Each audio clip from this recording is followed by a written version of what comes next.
Good morning students. तो आज हम करेंगे आपका lecture number 18 of your unit 7 that is P block element. तो बेटा हमने आपकी ऑक्सीजन के बारे में ब्रीफली पढ़ लिया कि आपके ऑक्सीजन के कौन कौन से टाइप के एलोट्रॉप्स ऑब्टेन होते हैं, कौन कौन से आपके ऑक्साइड्स फॉर्म होते हैं। नेक्स्ट हम प्रोसीड करते हैं अपने सल्फर की तरफ। तो आज हम आपके पढ़ेंगे allotropes of sulphur.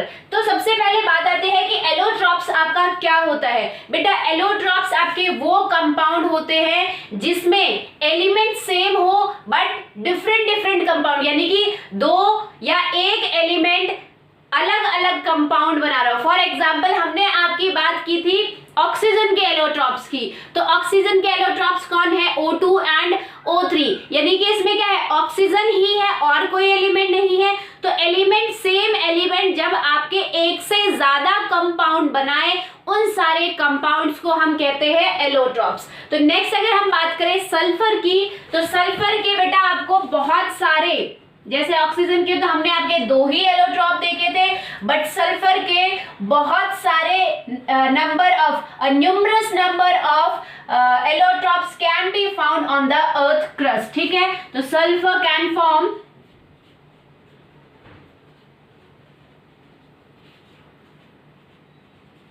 a numerous of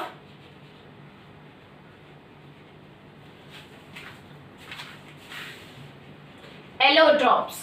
बहुत सारे आपके सल्फर जो है बहुत लार्ज नंबर ऑफ एलोट्रॉप्स की फॉर्मेशन करता है, जिसमें सबसे पहले S2 आपका क्या है, डाइएटॉमिक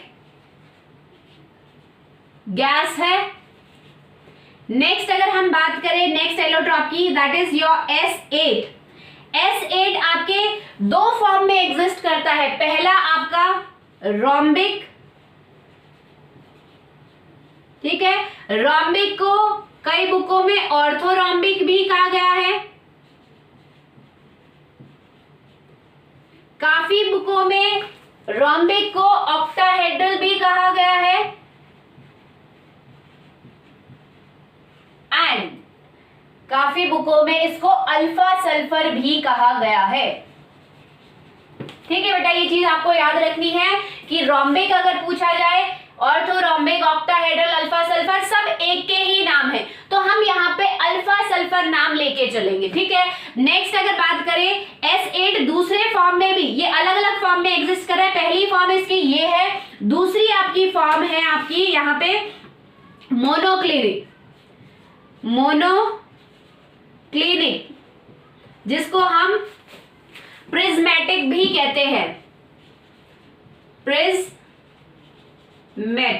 ठीक है बेटा, नेक्स्ट अगर हम एलोट्रॉप की बात करें तो आपके S6 से लेके 20 तक, आपके S6 से लेके S20 तक allotropes of sulphur can exist.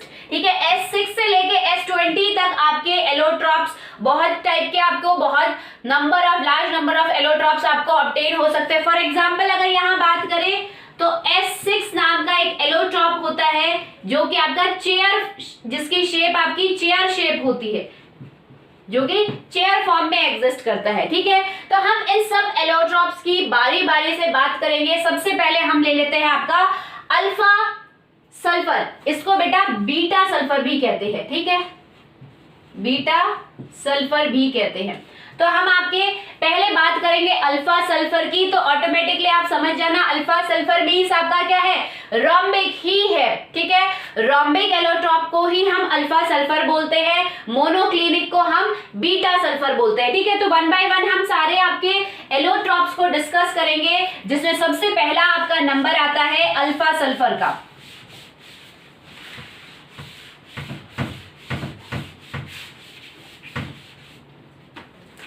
ठीक है, तो सबसे पहले आपका क्या है, अल्फा सल्फर, जिसको अभी मैंने आपको बताया था क्या बोलते हैं हम, रोम्बिक, या आप इसको ऑर्थोरोम्बिक,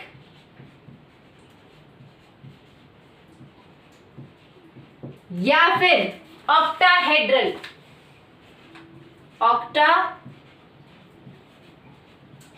भी बोलते हैं। ठीक है, तो यहां से आप याद रख सकते हो कि देखो सबसे पहला एलोट्रॉप, सबसे पहले आने वाला अल्फा, ठीक है, तो अल्फा सल्फर, ठीक है।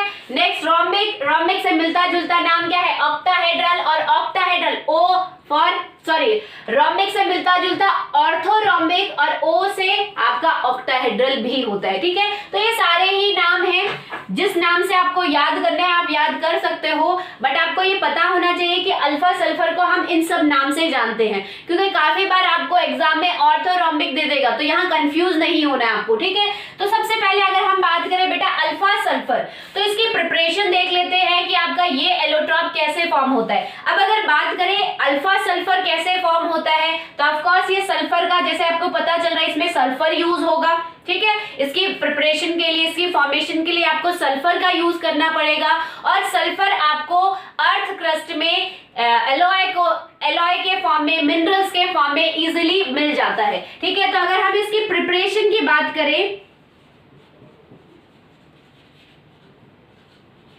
तो हम आपके सल्फर का सॉल्यूशन बनाते हैं किसमें, कार्बन सल्फाइड में, CS2 में बनाते हैं। तो क्या करेंगे, अ सॉल्यूशन ऑफ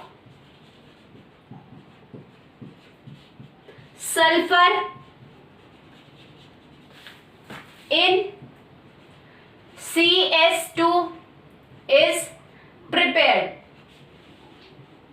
पहले सबसे पहले क्या स्टेप है कि हम आपका सल्फर का सॉल्यूशन बनाते हैं किसमें, CS2 में। उसके बाद इसी सॉल्यूशन की हम बेटा इवेपोरेशन करवाते हैं। उस सल्फर, ये जो आपका सल्फर सॉल्यूशन बना है CS2 में, इस सॉल्यूशन को हम बॉईल करते हैं, ठीक है, हाई टेम्परेचर पे इसको बॉईल करते हैं, ताकि आपके क्या बन सके, हम यहाँ इवेपोरेशन करें ताकि आपके वेपर्स बन सके, ठीक है। और उसके बाद then the vapour form, then the vapours are cooled down, then the vapors are slowly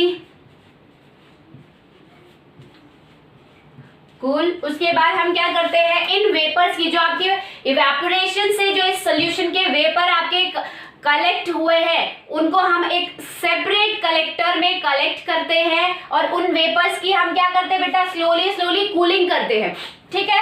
उसके बाद जैसे ही आप कूलिंग करोगे तो आपके वेपर्स जो है डायरेक्टली उसके सॉलिड क्रिस्टल बनने लगेंगे, और आपको निडल लाइक, जो निडल की पतले पतले आपको निडल लाइक क्रिस्टल्स बनते हुए दिखेंगे, ठीक है। Finally needle like, needle shape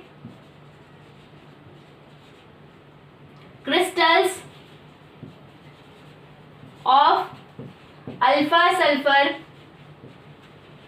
is obtain, ठीक है। आपको निडल लाइक क्रिस्टल्स ऑब्टेन होंगे। जैसे मान लो आपने चाइना डिश में सॉल्यूशन रखा है, ठीक है, सॉल्यूशन को आप बॉईल कर रहे हो, यहां से आपने बर्नर डाला, बॉईल कर रहे हो, बॉईल से आपके वेपर्स बन रहे हैं, इन वेपर्स को हम एक कंटेनर में कलेक्ट कर लेंगे, ठीक है। उसके बाद कलेक्ट करने के बाद मान लो ये वेपर्स है आपके, तो जब आप इन वेपर्स की कूलिंग करोगे तो इस टाइप से आपको क्रिस्टल्स, निडल लाइक क्रिस्टल्स आपको आसानी से मिल जाएंगे, ठीक है बेटा। तो ये आपकी प्रिपरेशन होती है अल्फा सल्फर की। नेक्स्ट अगर हम बात करें, that is the properties of alpha sulphur, कि आपका अल्फा सल्फर जो एलोट्रॉप है सल्फर का, वो किस टाइप की प्रॉपर्टीज शो करता है, ठीक है। तो अगर हम प्रॉपर्टीज की बात करें,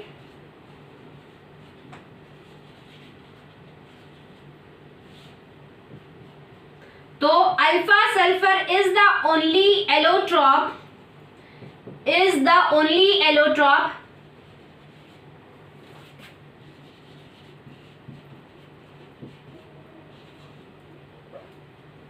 which is stable at room temperature। सिर्फ जितने भी आपके अभी हमने एलोट्रॉप्स मैंने आपको बताए थे कि आपका बीटा सल्फर है, आपका S2 है, आपका S6220 है, वो सारे एलोट्रॉप रूम टेम्परेचर पे स्टेबल नहीं होते। सिर्फ आपका एक ही ऐसा एलोट्रॉप है जो कि रूम टेम्परेचर 298 डिग्री 298 केल्विन पे स्टेबल होता है, यानी कि अल्फा सल्फर रूम टेम्परेचर पे डीकम्पोज नहीं होता, वो अपनी फॉर्म में ही रहता है। बट अगर हम रेस्ट ऑफ द एलिमेंट की बात, rest of the allotropes of sulphur की बात करें तो रूम टेम्परेचर पे जो बाकी सारे आपके एलोट्रॉप्स है वो सारे कन्वर्ट हो जाते हैं अल्फा सल्फर में। ठीक है, अगर आपका बीटा सल्फर है, अगर आप उसको रूम टेम्परेचर पे लाते हो ऑटोमेटिकली आपका अल्फा सल्फर में कन्वर्ट हो जाएगा। आपका S2 है वो भी ऑटोमेटिकली आपका अल्फा सल्फर में कन्वर्ट हो जाएगा। तो हम यहाँ लिख सकते हैं whereas rest of the allotropes converts into alpha sulfur at room temperature। For example आपका जैसे बीटा सल्फर है, आपका S2 एलोट्रॉप है, ये सारे आपके रूम टेम्परेचर पे किस में कन्वर्ट हो जाते हैं, अल्फा सल्फर में कन्वर्ट हो जाते हैं। नेक्स्ट अगर हम सेकेंड प्रॉपर्टी की बात करें बेटा, तो इसका जो मेल्टिंग पॉइंट है, आपके अल्फा सल्फर का जो मेल्टिंग पॉइंट है वो आपका होता है 385 केल्विन, 385.5 केल्विन होता है। ठीक है, यानी कि रूम टेम्परेचर आपका कितना होता है 298 केल्विन, तो ये इसका मेल्टिंग पॉइंट है। ठीक है, रूम टेम्परेचर आपका 298 केल्विन है, दैट मींस आपका इससे कम टेम्परेचर है, रूम टेम्परेचर क्या है इसके मेल्टिंग पॉइंट से तो कम दिख रहा है, दैट मींस ये हमें शो कर रहा है कि आपका अल्फा सल्फर रूम टेम्परेचर पे सॉलिड फॉर्म में होता है और उसका मेल्टिंग पॉइंट कितना होता है 385, यानी कि आपको रूम टेम्परेचर से ज्यादा टेम्परेचर देना पड़ेगा उसको मेल्ट करने के लिए। तो हम यहाँ पे नेक्स्ट प्रॉपर्टी आपकी लिख सकते हैं at room temperature, at room temperature it is in solid form, solid form. Next अगर हम प्रॉपर्टी की बात करें तो बेटा आपका अल्फा सल्फर जो है माइल्ड कंडक्टिविटी शो करता है, मतलब कि मीडियम कंडक्टिविटी, बहुत ज्यादा हाई कंडक्टिविटी भी शो नहीं करता किसकी, हीट एंड इलेक्ट्रिसिटी की, और कम बहुत लो कंडक्टिविटी भी नहीं होती इसकी, मीडियम एक माइल्ड कंडक्टर की तरह इसे हम यूज करते हैं। तो नेक्स्ट प्रॉपर्टी है माइल्ड कंडक्टिविटी, या हम कह सकते हैं mild conductive in nature, that is thermally भी, thermally and electrically.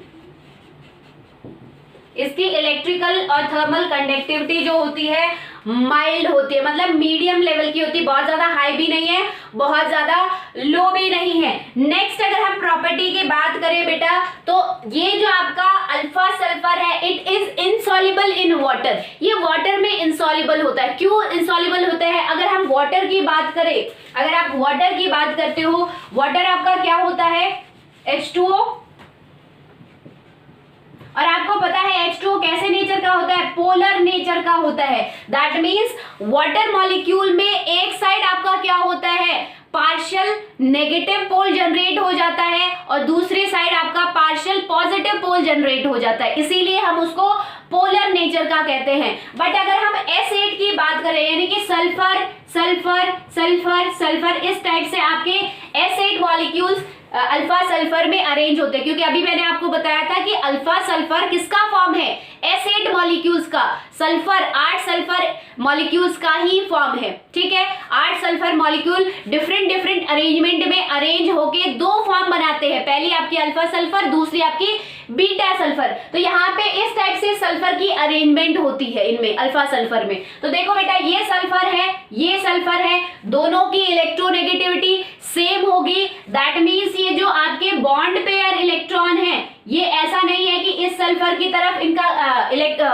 Bonded electron का इलेक्ट्रॉन क्लाउड इस सल्फर की तरफ ज्यादा होगा, ऐसा नहीं है, क्योंकि दोनों की सेम इलेक्ट्रोनेगेटिविटी होने के कारण दोनों का सेम फोर्स ऑफ अट्रैक्शन है इन इलेक्ट्रॉन्स की, इन बॉन्डेड इलेक्ट्रॉन की तरफ, ठीक है। इसीलिए आपका यहाँ पे पार्शियल पॉजिटिव और पार्शियल नेगेटिव चार्ज डेवलप नहीं होता, यानी कि पोल जनरेट नहीं हुए, पॉजिटिव नेगेटिव पोल जनरेट नहीं हो। दैट मीन्स आपका जो अल्फा सल्फर है वो क्या है, आपका नॉन पोलर नेचर का है। और हम सॉल्यूशन में पढ़ चुके हैं पोलर लाइक डिसॉल्व लाइक, तो पोलर में पोलर डिसॉल्व होगा, नॉन पोलर में नॉन पोलर डिसॉल्व होगा। इसीलिए अल्फा सल्फर क्या है, नॉन पोलर है, वाटर आपका पोलर होता है, इसीलिए आपका अल्फा सल्फर जो है वाटर में इनसॉल्युबल है। It is insoluble in water, it is insoluble in water, but किसमें सॉल्युबल हो सकता है, क्योंकि ये नॉन पोलर है,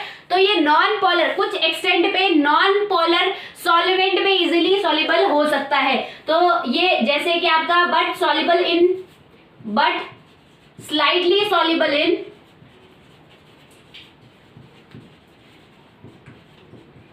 बेंजीन, या और कोई आपका नॉन पोलर सॉल्वेंट हो सकता है। और अभी हमने देखा था प्रिपरेशन में कि हम किसका सॉल्यूशन बनाते हैं, सल्फर, और हम सल्फर का सॉल्यूशन हम CS2 में बना रहे हैं। दैट मीन्स आपका अल्फा सल्फर जो है आपका सॉल्युबल होता है किसमें, CS2 में भी सॉल्युबल होता है, ऑल्सो सॉल्युबल इन CS2, ठीक है। नेक्स्ट अगर हम प्रॉपर्टी की बात करें तो बेटा आपका अल्फा सल्फर जो है it is pale blue in colour, pale blue, बहुत लाइट ब्लू कलर का होता है ये, इसका पेल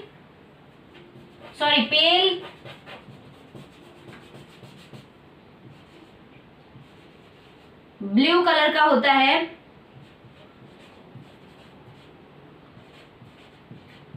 ठीक है बेटा, तो ये आपकी प्रॉपर्टीज हो गई। एक प्रॉपर्टी आपकी यहां और है कि इसकी स्पेसिफिक ग्रेविटी जो होती है, स्पेसिफिक ग्रेविटी की जो वैल्यू है वो आपकी 2.02 होती है। ठीक है, आपके सॉलिड कंपाउंड के केस में हम ग्रेविटी को हम स्पेसिफिक ग्रेविटी बोलते हैं, तो इसकी स्पेसिफिक ग्रेविटी की वैल्यू 2.02 होती है। नेक्स्ट अगर हम सेकेंड फॉर्म की बात करें, यानी कि आपका क्या है, ये अल्फा सल्फर किससे बना है, S8 मॉलिक्यूल से बना है। S8 एक मॉलिक्यूल है, ये चीज आपको याद रखनी है कि S8 आपका एक मॉलिक्यूल है। ऐसे बहुत सारे S8 मॉलिक्यूल कंबाइन होके, अरेंज होके उन्होंने अल्फा सल्फर की फॉर्मेशन की है। ठीक है, और इनके अरेंजमेंट, क्योंकि डिफरेंट अरेंजमेंट ही डिसाइड करता है कि आपका अल्फा सल्फर होगा या बीटा सल्फर होगा। दोनों बने S8 से ही है, बट इन दोनों में, दोनों एलोट्रॉप्स में आपकी क्या होती है, arrangement of S8 molecule is different. ठीक है, तो अगर हम आपके नेक्स्ट फॉर्म की बात करें, S8 मॉलिक्यूल के नेक्स्ट एलोट्रॉपिक फॉर्म की बात करें, दैट इज बीटा सल्फर। तो देखो, तो बेटा अगर हम आपके सेकेंड फॉर्म की सेकेंड एलोट्रॉप की बात करें, that is the beta sulphur, और बीटा सल्फर भी आपका S8 मॉलिक्यूल का ही फॉर्म है। ठीक है, बट क्या होता है, S8 मॉलिक्यूल जब बहुत ज्यादा large number of S8 molecule जब ज्वाइन होते हैं, अरेंज होते हैं, तब जाके आपका बीटा सल्फर फॉर्म होता है। तो अगर हम बात करें आपकी S8 मॉलिक्यूल जो होते हैं किस फॉर्म में आपके होते हैं, तो देखो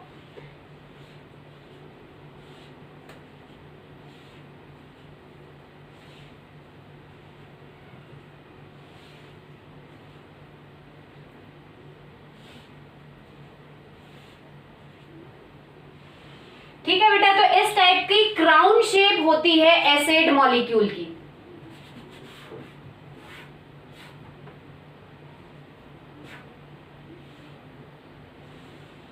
ठीक है, S8 मॉलिक्यूल, ये आपका सिंगल S8 मॉलिक्यूल है, और इसी टाइप के मॉलिक्यूल्स आपके अरेंज होते हैं अल्फा एंड बीटा सल्फर में। ठीक है, तो हम कह सकते हैं दोनों ही किससे फॉर्म हुए हैं, S8 मॉलिक्यूल से फॉर्म हुए हैं, but different arrangement of these acid molecule will decide whether the allotrope is alpha sulfur और बीटा सल्फर। तो अगर यहाँ पे हम बात करें बेटा, आपकी यहाँ पे जो बॉन्ड लेंथ होती है वो 212 होती है पिकोमीटर, 212 पिकोमीटर, और बॉन्ड एंगल जो होता है यहाँ पे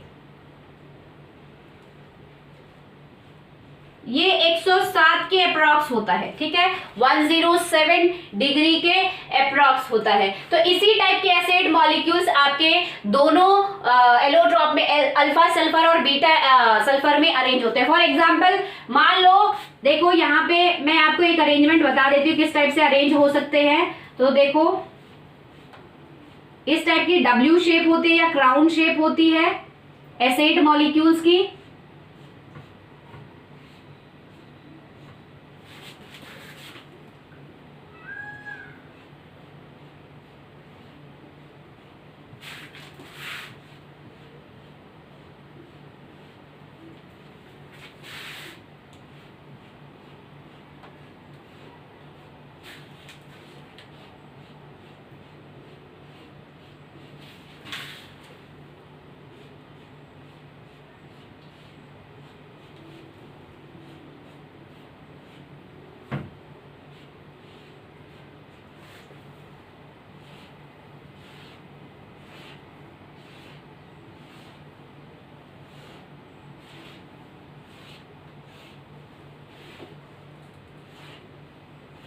ठीक है बेटा, तो इस टाइप से आपके एसिड मॉलिक्यूल डिफरेंट स्ट्रक्चर्स में अरेंज होते हैं, ठीक है। बट यहाँ पे मेन चीज आपकी क्या है, यहाँ पे आपकी अल्फा और बीटा सल्फर, या हम कहें अल्फा बीटा सल्फर के एलोट्रॉप के स्ट्रक्चर इंपॉर्टेंट नहीं है। यहाँ पे इंपॉर्टेंट है कि यहाँ पे आपके दोनों ही चीज किसके फॉर्म है, S8 के, दोनों एलोट्रॉप आपके S8 मॉलिक्यूल के ही फॉर्म है, जहां पे S8 मॉलिक्यूल की इस तरीके से अरेंजमेंट होते हैं। मान लो ये मोनोक्लिनिक टाइप की है तो रोम्बिक की या अल्फा सल्फर की थोड़ी सी इससे डिफरेंट अरेंजमेंट होती है, बट वहां पे होता तो S8 मॉलिक्यूल ही है। इसीलिए हम कहते हैं कि दोनों आपके एलोट्रॉप अल्फा और बीटा S8 मॉलिक्यूल से बने हुए हैं, ठीक है। तो नेक्स्ट अगर हम चलते हैं आपकी इस शेप को हम बेटा बोलते हैं क्राउन शेप, क्राउन शेप या फिर आप पुकड़ शेप भी बोल सकते हो, पुकड़ शेप, ठीक है, दो नाम है इसके।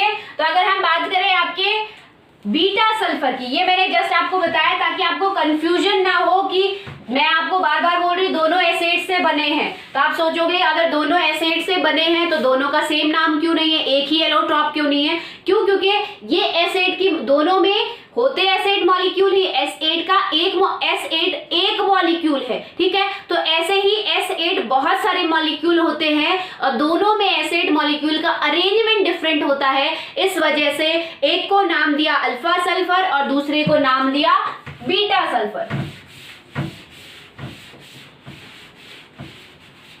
ठीक है बेटा। तो ये आपको बुक में नहीं मिलेगा, थोड़ा ध्यान से देखो इसको। नेक्स्ट अगर हम बात करें आपकी प्रिपरेशन की, कि आपके बीटा सल्फर कैसे बनता है, तो बेटा बीटा सल्फर भी आपका किससे बनेगा, सल्फर से ही बनेगा, ठीक है। तो यहाँ पे हम क्या करते हैं, सल्फर को हम चाइना डिश में लेते हैं,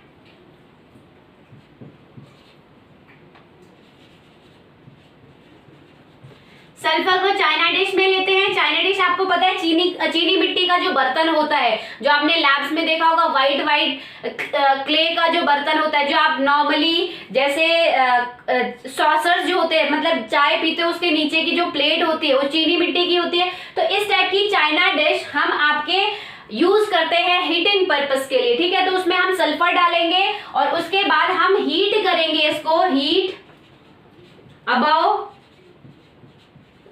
369 केल्विन। आपका टेम्परेचर 369 से बिलो नहीं होना चाहिए, क्योंकि अगर बिलो हो गया तो वहां आपकी अल्फा सल्फर सल्फर की फॉर्मेशन हो जाएगी। ठीक है, तो ये एक नेसेसरी कंडीशन है बीटा सल्फर के लिए कि आपका जो टेम्परेचर बेटा कितना होना चाहिए, अबाउट 369 केल्विन। ठीक है, अब यहाँ पे आपको 369 केल्विन में जब आप हीट करोगे तो आपको क्या मिलेगा, एक लिक्विड फॉर्म मिलेगा जिसको हमें देन कूल करना है, कूल इट, उस लिक्विड को हमें कूल करना है इसी चाइना डिश में। ये आपकी चाइना डिश है, ठीक है, इसमें आपका ये ऐसे सल्फर लिक्विड फॉर्म में एग्जिस्ट हो गया। ठीक है, अब मान लो कि जैसे हम बेटा आइस की कूलिंग करते हैं या हम कहीं वाटर की कूलिंग करते हैं, तो वाटर को आप रेफ्रिजरेटर में रखते हो। ठीक है, उसके बाद क्या होता है, आप मान लो 10 मिनट 15 मिनट के बाद देखते हो आपकी जो आइस ट्रे होती है उसमें आपने वाटर डाल के रख दिया है, आप 15 मिनट बाद देखते हो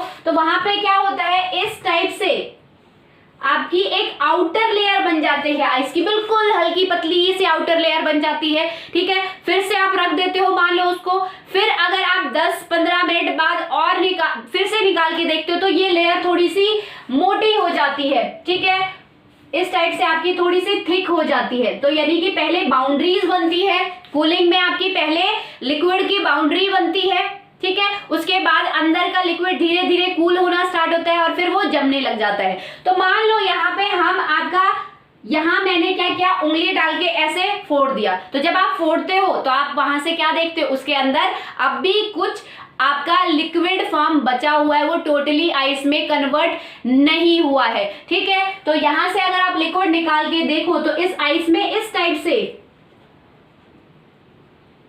चारों तरफ आपके छोटे छोटे स्ट्रक्चर्स बन जाते हैं क्रिस्टल फॉर्म के। ठीक है, तो ऐसा ही सेम इसमें होता है कि जब हम कूल करते हैं इसको, ये जो लिक्विड आपका बना है, आपने जब सल्फर को 369 केल्विन के अबाउ हीट किया तो ये जो आपका सल्फर का लिक्विड बना है, जब हमने इसको कूल किया तो कूलिंग से क्या होगा, पहले तो ये आउटर लेयर बन जाएगी जैसे आइस में फॉर्म हो रही थी। ठीक है, उसके बाद क्या होगा, इस तरीके से आपके बाउंड्री में निडल शेप के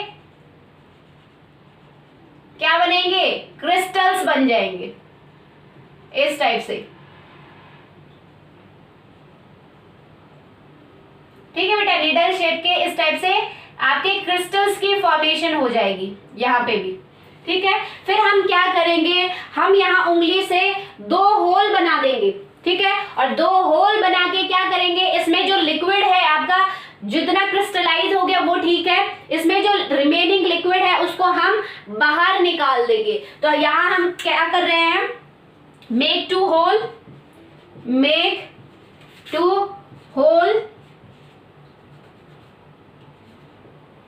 in the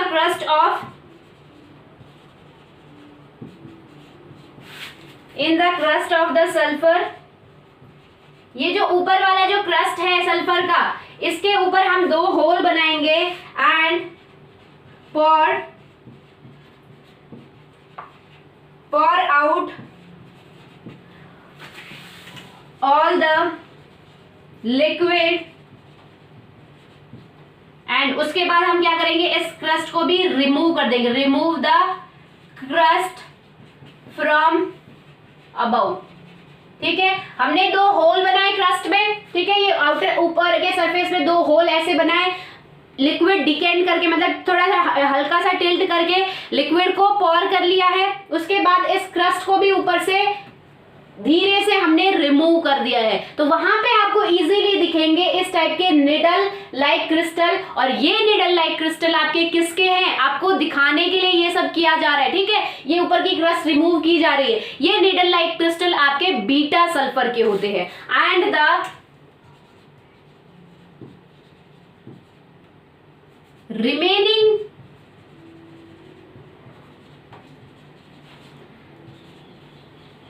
needle shaped crystals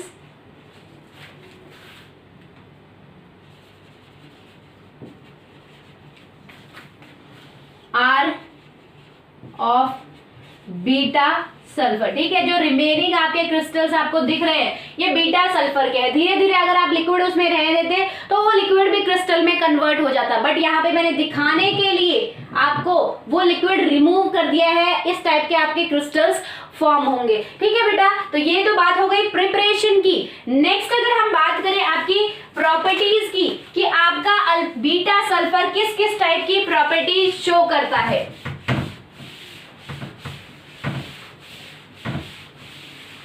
ठीक है, तो आपको याद रखना है, एक बार दोबारा बता देती हूँ। प्रिपरेशन में हमने क्या किया है, हमने सल्फर लिया चाइना डिश में, उसको अबाउ 369 केल्विन हीट किया, तो वो सल्फर जो है लिक्विड में कन्वर्ट हो गया। देन उस लिक्विड की हम कूलिंग करेंगे। कूलिंग करने के बाद हम 2 होल बना के क्या करेंगे, वो जो रिमेनिंग आपका लिक्विड उसको निकाल देंगे, क्रस्ट भी निकाल देंगे। अगर आपको क्रिस्टल्स देखने हैं तो जैसे ही आप वो निकालोगे, लिक्विड को पॉर करोगे, आपको नीचे जो है निडल लाइक, छोटे छोटे निडल लाइक, जैसे आपको आइस में दिखते हैं वैसे निडल लाइक क्रिस्टल दिखेंगे।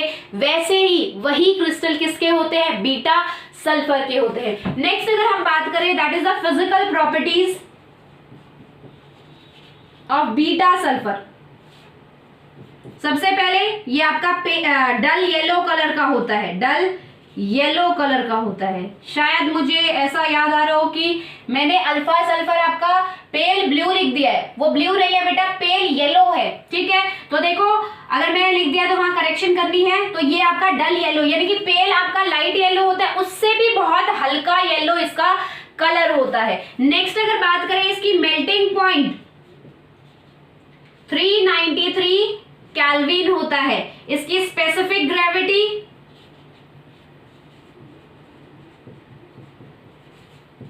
1.98 होती है। ठीक है, नेक्स्ट अगर बात करें, it is insoluble in water, ये आपका इनसॉल्युबल होता है इन वाटर,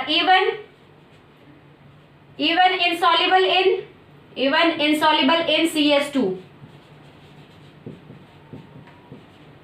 ठीक है, ये CS2 में भी सॉल्युबल नहीं होता, बट अल्फा सल्फर सॉल्युबल होता है। नेक्स्ट अगर बात करें, it is stable only up to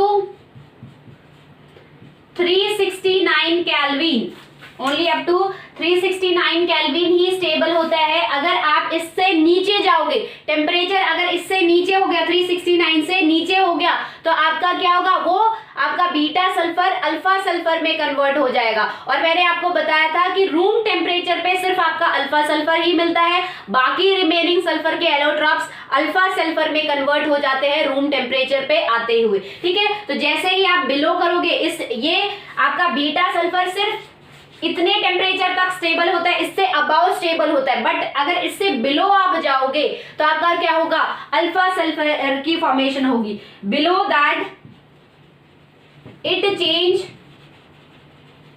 changes into alpha sulphur. ठीक है, आपका किस में चेंज हो जाएगा, अल्फा सल्फर में चेंज हो जाएगा। और ये आपका बीटा सल्फर किससे बना हुआ है, एसेट मॉलिक्यूल से। ठीक है, एसेट के मॉलिक्यूल से ही आपका अल्फा सल्फर बना है। यही एसेट मॉलिक्यूल की डिफरेंट अरेंजमेंट और पैकिंग आपकी डिसाइड करती है, मैं बार बार बता रही, यही डिसाइड करती है कि आपकी अल्फा सल्फर है या बीटा सल्फर है। दोनों में डिफरेंस सिर्फ इतना है कि दोनों में एसेट मॉलिक्यूल तो है, डिफरेंस कहाँ है, इनके अरेंजमेंट में। स्ट्रक्चर अलग बन जाते हैं, इसीलिए प्रॉपर्टीज अलग शो करते हैं, इसीलिए हमने नाम भी अलग अलग दे दिया है। ठीक है, नेक्स्ट अगर बात करें, आपकी यहाँ एक टर्म आती है बहुत इंपॉर्टेंट, ये टर्म है, जस्ट इसको ध्यान में रखना है, कई बार यहाँ से कंपटीशन एग्जाम में क्वेश्चन पूछ लेते हैं। दैट इज द टर्म आपकी क्या है, स्टार डाल के आप लिख सकते हो, ट्रांजिशन टेम्परेचर। ट्रांजिशन टेम्परेचर,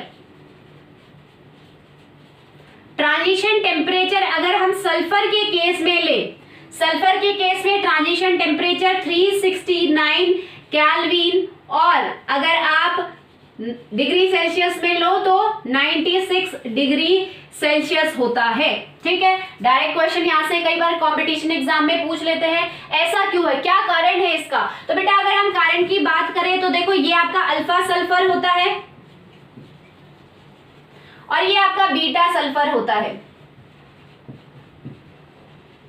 ठीक है, तो अभी हमने देखा था कि बीटा सल्फर आपका 369 केल्विन और अबव इस पे स्टेबल होता है, और इस टेम्परेचर से नीचे आते ही आपका किसमें कन्वर्ट हो जाता है, आपका बीटा सल्फर अल्फा सल्फर में कन्वर्ट हो जाता है, यानी कि 369 केल्विन और बिलो जो है आपका क्या एग्जिस्ट करता है, अल्फा सल्फर। ठीक है, तो आपका ट्रांजिशन टेम्परेचर क्या होता है, एक ऐसा टेम्परेचर जिसपे आपके दो फॉर्म एग्जिस्ट कर रहे हो सेम टाइम में। तो आप देख सकते हो कि 369 पे बीटा सल्फर भी एग्जिस्ट कर रहा है और 369 पे आपका क्या हो रहा है, अल्फा सल्फर भी एग्जिस्ट कर रहा है। अगर आप ऊपर जाते हो 369 और 369 से ऊपर तो बीटा सल्फर, अगर आप 369 से नीचे की तरफ आते हो यानी कि इस पे आपका अल्फा सल्फर बनना स्टार्ट हो जाएगा और वहां 369 पे आने के जैसे ही थोड़ा सा आप नीचे आओगे तो बीटा सल्फर कन्वर्ट होना स्टार्ट हो जाएगा अल्फा सल्फर में। ठीक है, तो ये एक ऐसा टेम्परेचर है जिसपे आपकी दोनों स्टेट एग्जिस्ट कर रही है, अल्फा भी और बीटा भी, इसीलिए इस टेम्परेचर को हम ट्रांजिशन टेम्परेचर बोलते हैं। ठीक है, नेक्स्ट हम आपकी बढ़ते हैं आपके थर्ड एलोट्रॉप का। तो देखो,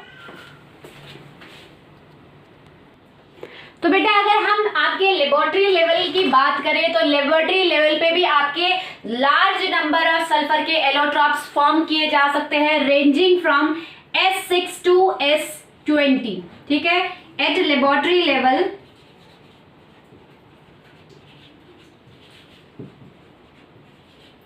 a large number of allotropes of sulfur ranging from S6 to S20 can be prepared.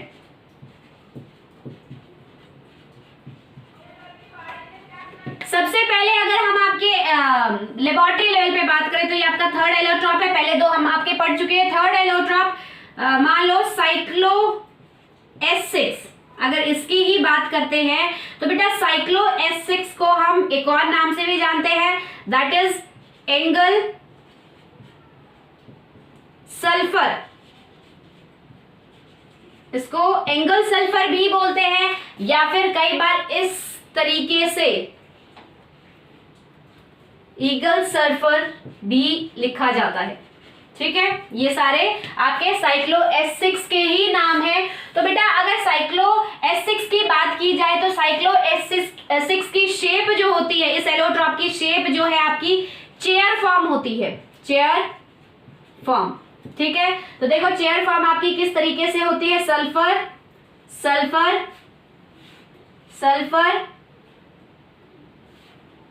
Sulphur sulphur sulphur और सल्फर। 6 मॉलिक्यूल है, 1 2 3 4 5 6।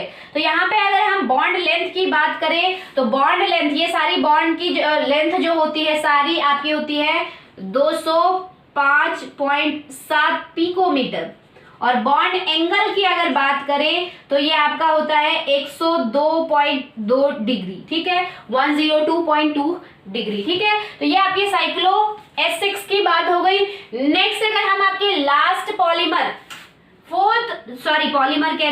फोर्थ एलोट्रॉप की तरफ चले, that is your S2।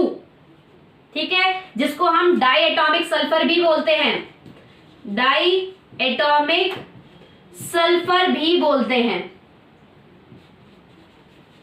Die atomic sulphur जो है सेम, बिल्कुल सेम सिमिलर है किसकी तरह, डाई ऑक्सीजन की तरह। ठीक है, वहां पे O2 था, यहाँ S2 है। ठीक है, बहुत सारे इसके फीचर्स मिलते हैं। तो S2 भी जैसे डाई एटॉमिक आपकी गैस थी, S2 भी आपकी गैस फॉर्म में, दे एग्जिस्ट एट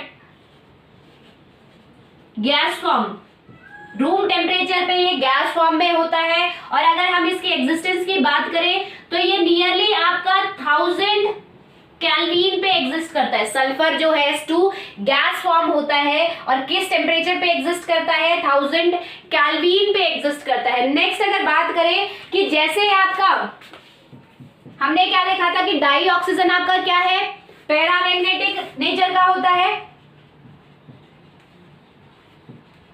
तो ऐसे ही आपका डाई सल्फर भी पैरामैग्नेटिक नेचर का ही होता है।